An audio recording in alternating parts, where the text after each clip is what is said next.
Dulu aku percaya kejayaan ditentukan oleh siapa yang paling hebat, kuat atau pandai. Tapi, lepas baca buku How to Win Friends and Influence People karya Dale Carnegie, aku sedar satu prinsip yang aku selalu terlepas pandang.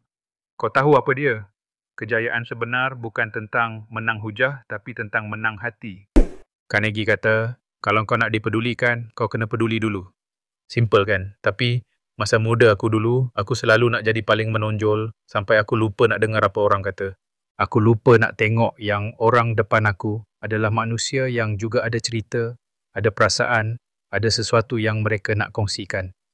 Satu perkara yang Carnegie ajar aku, dengar dengan sepenuh hati. Cuba lepas ni, bila orang bercakap, berhenti nak jadi aku paling betul. Dengar betul-betul, tanya soalan. Orang tak akan ingat apa yang kau cakap, sepower mana pun, tapi mereka akan ingat macam mana kau buat mereka rasa. Jangan menang hujah, menang hati. Itu baru kejayaan sebenar.